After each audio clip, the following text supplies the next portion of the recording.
Good morning to all of you. This is Mohammad Mohsin from bachelor of technology. आज का जो हमारा फिज़िक्स का लेक्चर नंबर 13 है उसका जो टॉपिक है वो है ग्रेविटेशन। आज का जो हमारा टॉपिक है वो है ग्रेविटेशन। चलिए कंटेंट की बात करते हैं।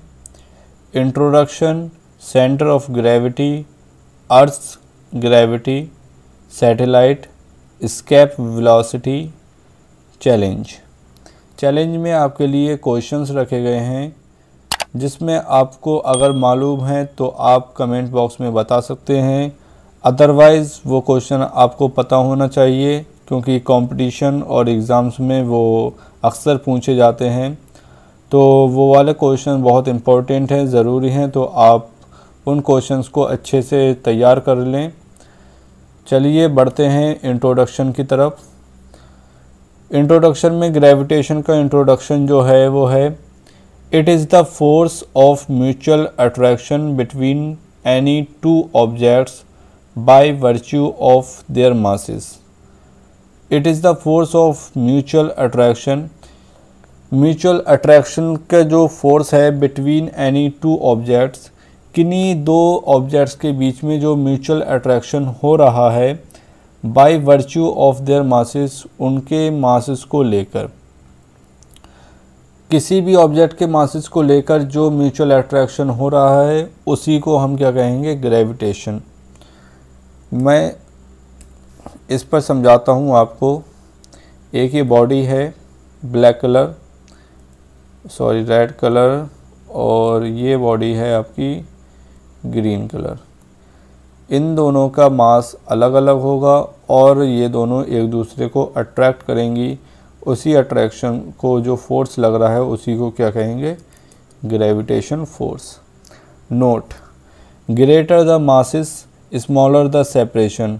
बहुत प्यारा नोट है, पता होना चाहिए आपको, अच्छे से तैयार कीजिए इसको। Greater the masses smaller the separation, greater is the force of attraction. अगर किसी भी ऑब्जेक्ट का मास ज़्यादा हुआ तो उसका सेपरेशन कम होगा। Greater is the force of attraction, और जो फोर्स होता है वो ग्रेटर में अट्रैक्शन का काम करता है। Centre of gravity. The centre of gravity of a body is that point at which the whole weight of the body appears to act. किसी भी बॉडी का एक पॉइंट ऐसा होता है जिस पर सारा जो बॉडी का वेट है, होल वेट जो है, वो उसी पॉइंट पर एक्ट करेगा। सपोज़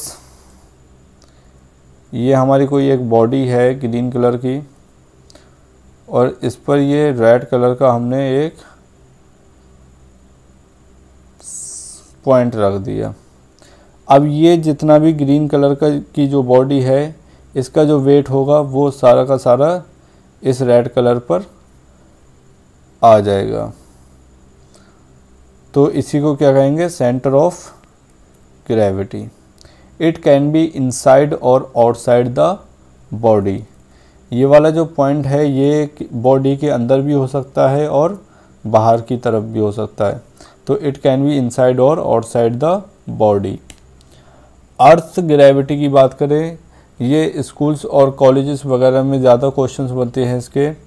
तो अगर आप स्कूल और कॉलेज से हैं तो आप इसको अच्छे से तैयार कीजिए, और अगर आप कंपटीशन लेवल की तैयारी कर रहे हैं तो ये ज़्यादा इम्पोर्टेंट नहीं है आपके लिए, पता होना चाहिए, उसके लिए आप देख लीजिए।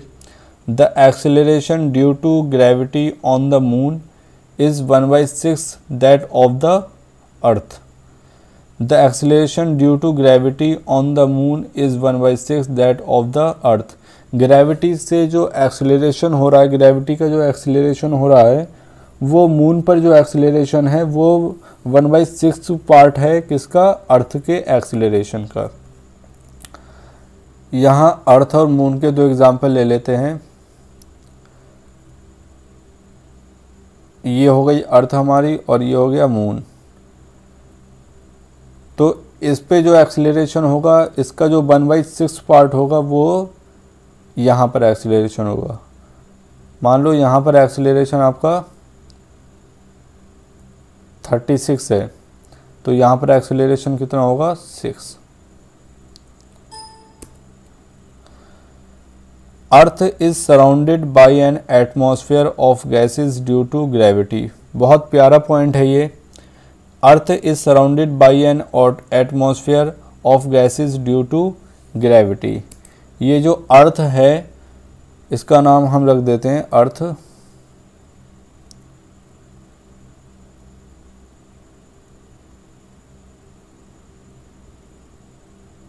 ये हो गई अर्थ, और ये गैसेस से जो है ये घिरी हुई है। यहाँ पर अर्थ में बहुत सारे चारों तरफ गैसेस, मतलब ऊपर नीचे जो है गैसेस ही गैसेस हैं हर तरफ, और ये गैसेस से घिरी हुई है। उसी को क्या कहते हैं एटमॉस्फेयर। गैसेस से जो घिरी हुई है वो उसी को क्या बोलते हैं एटमॉस्फेयर। और ये एटमॉस्फेयर, ये गैसेस यहाँ पर इकट्ठी क्यों हैं? ये इकट्ठी इसलिए हैं क्योंकि यहाँ पर एक ग्रेविटेशनल फोर्स अप्लाई हो रहा है, और ये सेंटर ऑफ ग्रेविटी है। तो इसी सेंटर ऑफ ग्रेविटी की वजह से यहाँ पर ये सारे जो गैसेस हैं सराउंडिंग एटमॉस्फेयर है वो यहाँ पर इकट्ठा है। थर्ड पॉइंट की बात करें, at the centre of gravity of the earth, at the centre of gravity of the earth the value of gravitation acceleration becomes zero. तो यहाँ पर जो सेंटर ऑफ ग्रेविटी है, यहाँ पर जो ग्रेविटी का एक्सेलरेशन है उसकी वैल्यू क्या होगी 0। और यहाँ पर कोई भी ऑब्जेक्ट अगर हम फेंकेंगे या यहाँ से थ्रो करेंगे तो वो वापस इस पॉइंट पर आ जाएगा। तो यहाँ पर कुछ ना कुछ वैल्यू रहेगी, लेकिन अगर यहाँ पर कुछ हम रखेंगे तो वो मूव नहीं करेगा क्योंकि वहाँ पर एक्सेलरेशन जो है 0 है।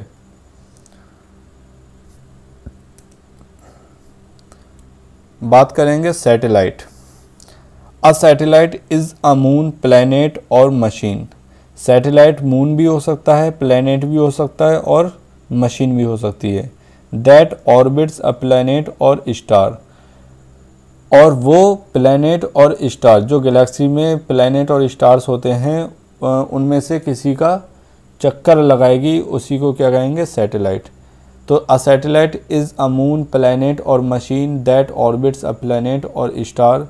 कोई भी मून, प्लैनेट और मशीन जो किसी दूसरे प्लैनेट और स्टार के चारों तरफ चक्कर लगाए उसको क्या कहेंगे सैटेलाइट।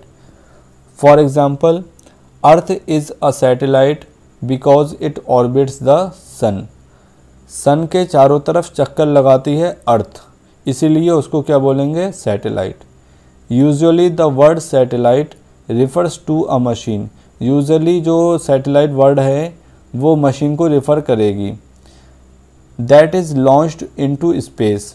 और जो मशीन स्पेस में, गैलेक्सी में यानी स्पेस में लॉन्च की गई है, एंड मूव्स अराउंड अर्थ और अनदर बॉडी इन स्पेस।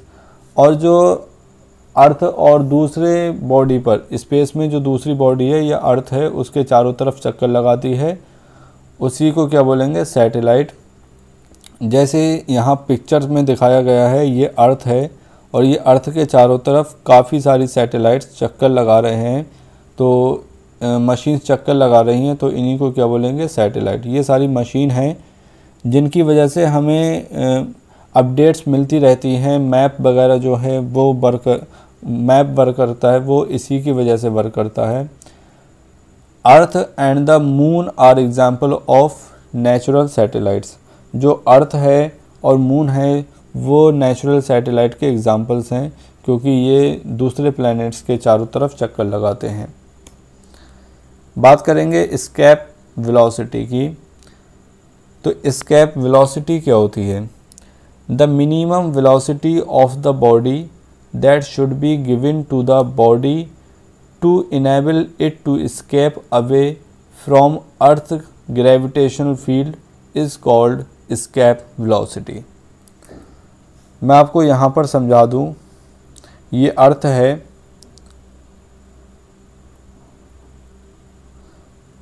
और ये एक हमने एक एरिया ले लिया लिमिट। इसके नीचे जितने भी ऑब्जेक्ट्स हम थ्रो करेंगे वो सारे सेंटर पॉइंट पे वापस आ जाएंगे। मानो ये हमने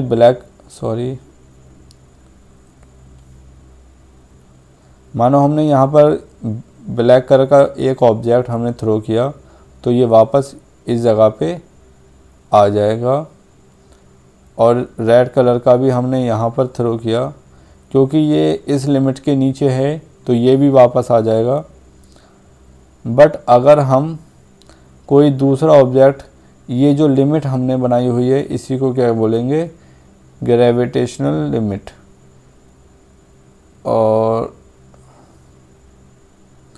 ग्रेविटेशनल एरिया जो है वो इसके नीचे का होगा और बाकी का एरिया ग्रेविटेशनल एरिया नहीं है। और अगर हमने कोई ऑब्जेक्ट किसी भी वेलोसिटी से, जो स्पीड, जिस स्पीड से हम इस ऑब्जेक्ट को थ्रो करते हैं और फोर्स अप्लाई होता है वहाँ पर, उसी के रिलेशन को क्या कहेंगे, वेलोसिटी। तो ये एक ऐसी वेलोसिटी से हमने थ्रो किया है कि ये वाली जो लिमिट है इसको क्रॉस करके ऊपर बाहर पहुँच जाए और ये वापस नहीं आएगी यहाँ पर, तो इसी को क्या बोलेंगे, उसी जिस स्पीड, जिस वेलोसिटी से इसको भेजा है उसको क्या बोलेंगे, एस्केप वेलोसिटी। तो the minimum velocity of the body that should be given to the body to enable it to escape away from earth gravitational field is called escape velocity. Challenge, बात करते हैं चैलेंज की। तो challenge आपके लिए क्या है, ग्रेविटी ऑन अर्थ। अर्थ पर जो ग्रेविटी है उसकी वैल्यू कितनी है ये आपको बताना है। अगर आपको मालूम है तो कमेंट बॉक्स में ज़रूर बताएं। ग्रेविटी ऑन मून, अगर आपको मून की जो ग्रेविटी है मून पर वो अगर आपको मालूम है तो वो आप कमेंट बॉक्स में ज़रूर बताएं। अगर नहीं मालूम है तो आप उसको तैयार कीजिए, क्योंकि ये वाले क्वेश्चंस ऐसे क्वेश्चंस हैं जो स्कूल एग्ज़ाम्स में, कॉलेज एग्ज़ाम्स में और कंपटीशन लेवल पे बहुत ही ज़्यादा तादाद में पूछे जाते हैं। मतलब ये इतना ज़्यादा पूछा जाता है कि हम इसको शुमार ही नहीं कर सकते कि हाँ ये इतना ज़्यादा होता है। लगातार हम अगर कंपटीशन में बैठ रहे हैं तो बहुत ही ज़्यादा उम्मीद रहती है कि इस तरीके के क्वेश्चन बन जाएं, और स्कूल में तो इस तरीके का क्वेश्चन बनता ही बनता है। ये इम्पोर्टेंट क्वेश्चन है, तो आप इन क्वेश्चंस को तैयार कीजिए। इसी तरीके के चैलेंजेस आपको आगे के लेक्चर्स में मिलते रहेंगे। बहुत ही अच्छे इम्पोर्टेंट जो क्वेश्चंस होते हैं वो आपको यहाँ से प्रोवाइड करा दिए जाएंगे। तो आप घर पे ही कंपटीशन की या स्कूल लेवल की या कॉलेज लेवल की तैयारी कीजिए। जैसा कि हम लोग जानते हैं कि लॉकडाउन का टाइम चल रहा है और कोविड-19 का टाइम चल रहा है, तो आप घर पे ही पढ़ते रहिए। स्कूल और कॉलेजेस बंद हैं, सब लोग जानते हैं। तो हम पूरी उम्मीद कर रहे हैं, हम पूरी कोशिश कर रहे हैं अपनी कि आप तक सारे टॉपिक्स पहुंचाए जाएं। आपकी जो तैयारी है वो घर पर ही बैठे की जाए। आप अच्छे से पढ़ाई कीजिए। अगर आपको फिर भी कोई क्वेश्चन या क्वेरी रहती है तो आप कमेंट बॉक्स में ज़रूर पूछ सकते हैं। हम पूरी कोशिश करेंगे उसका आंसर आप तक पहुंचाने की। अगर हम डायरेक्टली आपको आंसर नहीं दे पा रहे हैं तो हम किसी लेक्चर के थ्रू या जो जिस तरीके से आप ये लेक्चर्स देख रहे हैं इनमें आपका ही क्वेश्चन पुटअप, मतलब अगर टॉपिक चल रहा है तो आपका क्वेश्चन पुटअप करके हम आप तक वो आंसर पहुंचा देंगे। Thank you so much. मिलते हैं नेक्स्ट लेक्चर में। आज के लिए इतना ही। Have a nice day. Good bye.